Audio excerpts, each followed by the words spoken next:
Views welcome to TJMS Tamil channel. ரொம்பவே பரபரப்பாக போயிட்டுருக்க மகாநதி சீரியலுக்கான அப்கமிங் எபிசோடில் நம்ம டேரக்டர் சார் விஜய் விஷயத்தில் கொஞ்சமாவது மனசிறங்கி போகலாங்க. ஏன்னா அந்த அளவுக்கு ரொம்பவுமே விஜயை பார்க்கும்போது பயங்கர ஒரு பாவமாக இருக்குது. விஜய் இடத்துல வேறு யார் இருந்தாலும் கண்டிப்பாக இந்நேரத்துக்கு உண்மையை சொல்லி நீ தான் என்னோட பொண்டாட்டி, உனக்கு எல்லா ஞாபகங்களும் மறந்து போச்சு, அம்முதான் என்னோட குழந்தை அப்படின்னு சொல்லிட்டு உண்மையை வெளிப்படுத்தியிருப்பாங்க. ஆனால் எல்லாத்தையுமே தவிர்த்து எவ்வளோ விஷயங்கள் பொறுத்து போகிறது மட்டும் இல்லாமல் கடைசியாக காவேரி பேசுகிற ஒவ்வொரு விஷயத்தையும் தாங்கிட்டு அதுக்கப்புறமா அவர் பண்ணுற விஷயங்கள் பார்த்திங்கன்னா நமக்கே ரொம்ப பாவமாக இருக்குது. என்னதான் நம்ம சாரதாம்மா விஜய்க்கு ஆதரவாக பேசினாலும், அதாவது உங்களுக்கானவ மட்டும்தான் காவேரி, வேறு யாருக்கும் செட் ஆக மாட்டா அப்படின்ற மாதிரி தான் சொல்லிட்டு இருக்காங்க. இருந்தாலும் விஜயோட நிலைமையிலேருந்து யோசிக்கும் போது கொஞ்சம் பாருங்களேன், எந்த அளவுக்கு அவர் ரொம்ப ஸ்ட்ரெஸ்ஸாக இருப்பார். ஏன்னா யாராலையுமே ஏற்றுக்க முடியாத ஒரு விஷயம் அவங்கக்கிட்ட சொல்லவும் முடியாது.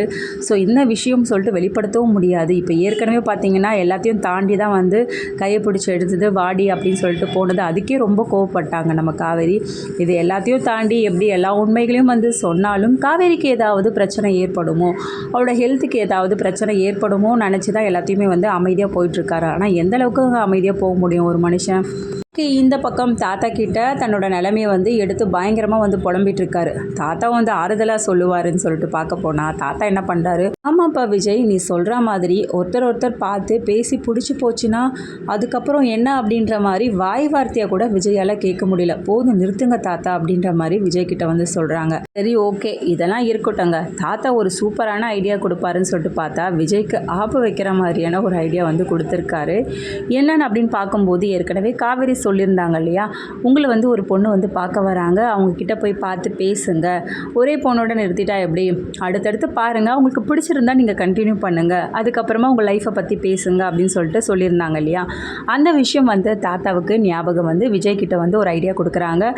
நீ ஏன்ப்பா இந்த மாதிரி பண்ணக்கூடாது, கண்டிப்பாக காவேரி அந்த ஹோட்டலுக்கு தான் வருவாங்கன்னு சொல்லிட்டு சொல்லியிருக்க, அப்போ நீ டேரெக்டாக போனால் கண்டிப்பாக நீ எதுக்காக இங்கே வந்த அப்படின்னு சொல்லிட்டு கேள்வி கேட்டு சண்டை போடுவா காவேரி. அதனால் உன்னை ஒரு பொண்ணு பார்க்க வருச்சின்னு சொல்லிட்டு சொன்னல, அந்த பொண்ணையும் அதே கெஃபேக்கு வர சொல்லி பேசு, அதுக்கப்புறமா உனக்கு தெரியும்ல காவேரியும் அந்த பையனும் என்ன பேசிக்கிறாங்க அப்படின்னு சொல்லிட்டு அப்படின்ற மாதிரி தாத்தா ஐடியா கொடுக்க, தாத்தா சூப்பர் தாத்தா, இந்த ஐடியா எனக்கு தோணாமல் போச்சு அப்படின்ற மாதிரி விஜய் சந்தோஷத்தோடு என்ன பண்ணுறாங்க, பொண்ணுக்கு கால் பண்ணதுக்கப்புறமா அந்த ஹோட்டலில் போயிட்டு ரொம்ப நேரமாக வெயிட் பண்ணிகிட்டு இருக்காரு. காவேரி இங்கே தான் வருவாங்க அப்படின்ற ஏக்கத்தோட.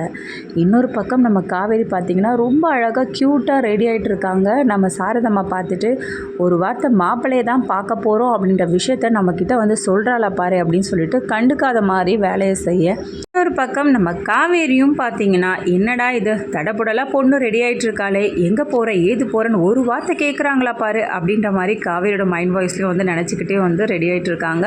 சமயத்தில் நான் போயிட்டு வரமா அப்படின்னு சொல்லிட்டு கேட்கான், போயிட்டு வா அப்படின்ற மாதிரி நம்ம சாரதாமாவும் சொல்ல, என்னடா இது எங்கே போகிறேன்லாம் கேட்க மாட்டிங்களா அப்படின்ற மாதிரி காவேரி கேட்க, எங்கே போகிற சொல்லு அப்படின்ற மாதிரி நம்ம சாரதாமாவும் அப்படியே கேஷுவலாக கேட்குறாங்க தெரியாத மாதிரி. அதுக்கு காவேரி பார்த்திங்கன்னா ஒன்றும் இல்லைம்மா, நான் மேட்ரிமோனியில் எனக்கு ரெஜிஸ்டர் பண்ணேன்னு சொல்லிட்டு சொல்லியிருந்தேன் இல்லையா, அதில் சூப்பரான ஒரு ப்ரொஃபைல் வந்திருக்கு, அதுக்காக நான் மீட் பண்ண போகிற ஒருத்தர் அப்படின்ற மாதிரி சொல்லியிருக்காங்க. இதை கேட்டதும் பார்த்திங்கன்னா சாரதாமா, நான் தெரியாமல் தான் கேட்குறேன், என்கிட்ட ஒரு வார்த்தை சொல்லலை ஓகே, ஆனால் நான் உனக்கு நல்ல மாப்பிள்ளை பார்த்து வைப்பேன் அப்படின்னு சொல்லிட்டு உனக்கு தோணலையாடி அப்படின்னு சொல்லிட்டு நம்ம சாரதாமா கேட்க, எனக்கு தோணலையேம்மா, நீ தான் எனக்கு எப்பேற்பட்ட மாப்பிள்ளை பார்த்தேன்னு சொல்லிட்டு எனக்கே தெரியுமே, கல்யாணம் ஆகி குழந்தை இருக்க ஒருத்தருக்கு தானே என்னை கல்யாணம் பண்ணி கொடுக்கணும்னு சொல்லிட்டு நீ நினச்சிட்டு இருந்த அப்படின்ற மாதிரி காவேரி கேட்க நம்ம சாரதாமாவில் பதில் சொல்ல முடியல. இதுதான் இன்னொரு பக்கம் ரொம்ப நேரமாக வெயிட் பண்ணிகிட்ருக்காங்க நம்ம விஜய்.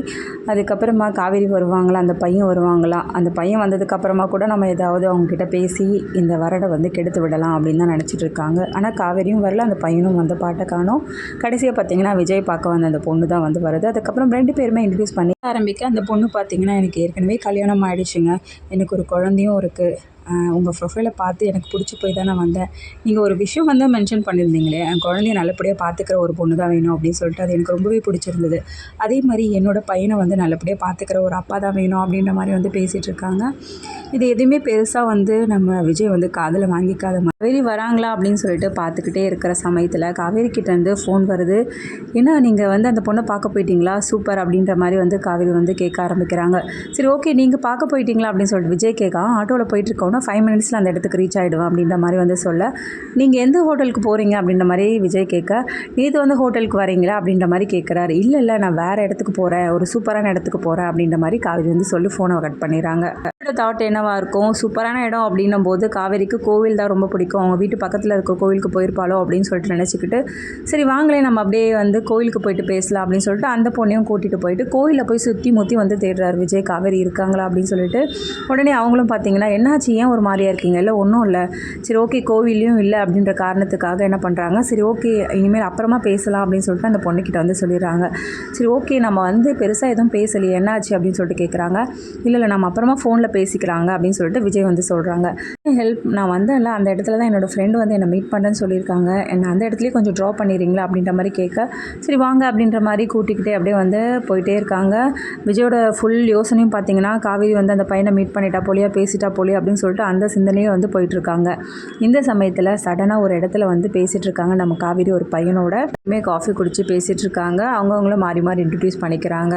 எனக்கு கல்யாணமே வேண்டாம்னு தான் நினச்சிட்டு இருந்தேன், ஆனால் என்னவோ தெரியல, அதுக்கப்புறமா தான் வந்து நான் ஃபஸ்ட்டு பார்க்குற மாப்பிள்ளையும் நீங்கள் தான் அப்படின்ற மாதிரி காவேரி அவங்கள பார்த்து சொல்ல, அப்படிங்களா அப்போ கவலைப்படாதீங்க, இதுதான் லாஸ்ட்டு மாப்பிள்ளையாகவும் இருக்கும் அப்படின்ற மாதிரி வந்து சொல்கிறாங்க. வாங்கி எடுத்துகிட்டு போயிட்டு கடையில் கொடுக்க, இந்த பக்கம் காவேரியோட யோசனை பார்த்தீங்கன்னா பரவாயில்லையே லாஸ்ட்டு மாப்பிள்ளைனா அப்போ இவருக்கே வந்து தன்னை பிடிச்சிருக்கு அப்படின்ற மாதிரி தான் வந்து சொல்லியிருக்காருன்னு நினைக்கிறேன் அப்படின்ற மாதிரி மனசுக்குள்ளே வந்து சிரிச்சிட்ருக்காங்க. இந்த சமயத்தில் அப்படியே அந்த பொண்ணை கூட்டிகிட்டு வர விஜய் பார்த்தீங்கன்னா இவங்க 2 பேரையும் வந்து பார்க்குறாரு. பார்த்துட்டு ரொம்பவே அப்செட் ஆகிறாரு. இதுக்கப்புறமா அங்கே கூட்டிகிட்டு வந்தார் இல்லையா அந்த பொண்ணை பார்த்தீங்கன்னா, எனக்கு ஒரு அர்ஜென்ட் ஒர்க் இருக்குது, நீங்கள் இங்கே இறங்கி போயிடுறீங்களா அப்படின்ற மாதிரி கேட்டு இறக்கி விடுறாங்க.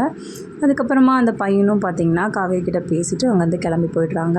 விஜய் என்ன பண்ணுறாங்க, காவேரி பார்க்க எதிர்ச்சியாக வந்து மீட் பண்ணுற மாதிரி மீட் பண்ண, இல்லை ஓகேவா அந்த பொண்ணுக்கிட்ட பேசுனீங்களா, பிடிச்சிருக்கா அப்படின்னு சொல்லிட்டு ஒரு பக்கம் விஜய் பார்த்த காவேரி கேட்க, அதுக்கப்புறமா இதை பற்றி அப்புறமா பேசலாம், நீங்கள் பார்த்தீங்க என்னாச்சு அப்படின்னு சொல்லிட்டு விஜய் வந்து காவேரி கிட்ட கேட்க ஆரம்பிக்கிறாரு. வா எனக்கு பிடிச்சிருக்கு, 2 பேருக்கும் சீக்கிரமாக வந்து ஒத்து போய்டும் தான் நினைக்கிறேன் அப்படின்ற மாதிரி காவேரி சொல்கிறத கேட்டு விஜய் பார்த்தீங்கன்னா தாங்கிக்கவே முடியல, ரொம்பவே வந்து பயங்கரமாக உள்ளே வந்து ஃபீல் பண்ண ஆரம்பிக்கிறாரு மனசுக்குள்ளரவே.